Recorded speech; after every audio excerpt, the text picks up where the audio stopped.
ആഗോള വിപണിയിൽ crude oil വിലക്കുറവ് ജനങ്ങൾക്ക് ലഭ്യമാകാതിരിക്കാൻ കേന്ദ്രത്തിന്റെ നീക്കം. പെട്രോളിന്റെയും ഡീസലിന്റെയും എക്സൈസ് തീരുവ 2 രൂപ വർദ്ധിപ്പിച്ച് വിലക്കുറവ് ഒഴിവാക്കി. പാചകവാതക വില 50 രൂപ കേന്ദ്ര സർക്കാർ വർദ്ധിപ്പിച്ചു. പുതുക്കിയ വില നാളെ മുതൽ പ്രാബല്യത്തിൽ വരും.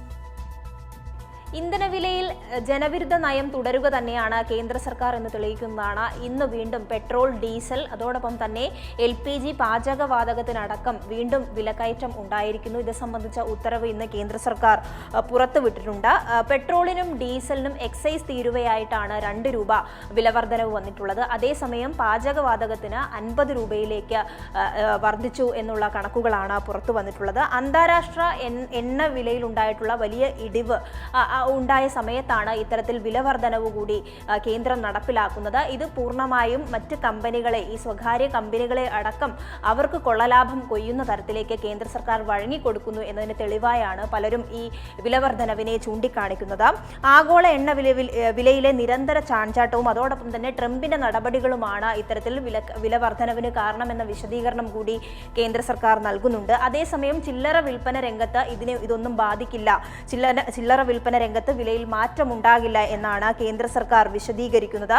പെട്രോളിനും ഡീസലിനും 1 രൂപ വീതം വില കുറയുമ്പോൾ മാത്രം കേന്ദ്ര സർക്കാരിന് നികുതി വരുമാനത്തിൽ 15,000 മുതൽ 20,000 കോടി രൂപ വരെയാണ് കുറയുമെന്നാണ് കണക്കുകൾ സൂചിപ്പിക്കുന്നത്. എന്നാൽ ഈ നഷ്ടമൊക്കെയും ഒഴിവാക്കുന്നതിന് വേണ്ടിയാണ് ഇപ്പോൾ എക്സൈസ് തീരുവ 2 രൂപയായി കൂട്ടിയതെന്നാണ് കേന്ദ്ര സർക്കാർ ഇപ്പോൾ വിശദീകരിക്കുന്നത്.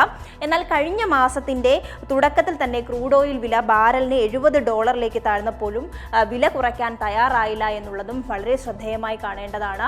എന്തായാലും വില വർദ്ധിക്കുമ്പോൾ അത് സാധാരണക്കാരന്റെ ജീവിതത്തിന്റെ താളം അല്ലെങ്കിൽ ബജറ്റിന്റെ താളം തെറ്റിക്കുന്നു എന്നുള്ളതും അതിനൊപ്പം തന്നെ വിലവർദ്ധനവും വിലക്കയറ്റവും ഒക്കെ ഉണ്ടാകുന്നത് ജനങ്ങളെ ബുദ്ധിമുട്ടിക്കും എന്നുള്ളതിൽ സംശയമില്ല. എന്തായാലും പാചകവാതകത്തിന്റെ വില കൂടി ഇന്ന് വീണ്ടും കൂടുമ്പോൾ ജനങ്ങൾക്ക് ഇരുട്ടടിയായി തന്നെയാണ് ഇതും ബാധിക്കുന്നത്. LPG സിലിണ്ടറിന് 50 രൂപയാണ് വർദ്ധിച്ചിട്ടുള്ളത്. അതോടെ 14 കിലോഗ്രാം LPG സിലിണ്ടറിന്റെ വില 803 രൂപയിൽ നിന്ന് 853 രൂപയായി വർദ്ധിക്കുന്നു. അതോടൊപ്പം തന്നെ പ്രധാനമന്ത്രി ഉജ്ജ്വല പദ്ധതിയിലെ ഉപഭോക്താക്കൾക്ക് സിലിണ്ടറിന് 503 രൂപയിൽ നിന്ന് 553 രൂപയായും വർദ്ധിക്കുന്നു. അത്തരത്തിൽ ജനങ്ങളെ കൊള്ളയടിക്കുന്ന തരത്തിലേക്ക്, അതായത് ആഗോളതലത്തിൽ ക്രൂഡ് ഓയിലിന്റെ വിലയിൽ വലിയ ഇടിവുണ്ടാകുമ്പോൾ അതിന്റെ ലാഭം അല്ലെങ്കിൽ അതിന്റെ ഉപഭോക്താക്കളായി ജനങ്ങൾ മാറേണ്ട സാഹചര്യത്തിൽ അവരെ ബുദ്ധിമുട്ടിച്ചുകൊണ്ട് കമ്പനികൾക്ക് കൊള്ളലാഭം ഉണ്ടാക്കി കൊടുക്കുന്ന തരത്തിലേക്കാണ് കേന്ദ്ര സർക്കാർ ഇപ്പോൾ വിലവർദ്ധനവ് കൊണ്ടുവന്നിട്ടുള്ളത്. എന്നാൽ ഈ ചില്ലറ വിൽപ്പനയിലടക്കം ഇത് ബാധിക്കില്ല എന്നുള്ള വിശദീകരണവുമായി കൂടി കേന്ദ്ര സർക്കാർ രംഗത്ത് വരുന്നുണ്ട്. ഇതെന്തായാലും ജനങ്ങളെ കൊള്ളയടിക്കുന്ന തരത്തിലേക്ക് അല്ലെങ്കിൽ സാധാരണ ജനങ്ങൾക്ക് ബുദ്ധിമുട്ടുണ്ടാക്കുന്ന തരത്തിലേക്കാണ് കേന്ദ്ര സർക്കാർ അടിക്കടി ഇങ്ങനെ പെട്രോൾ, ഡീസൽ, അതോടൊപ്പം ഇന്ധനത്തിന്റെ വില വർദ്ധിച്ചുകൊണ്ടിരിക്കുന്നത്.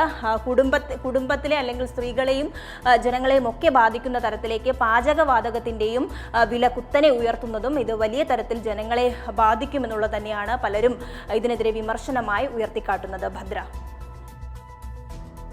ശരി, സ്വാതിയാണ് വിവരങ്ങൾ നൽകിയത്.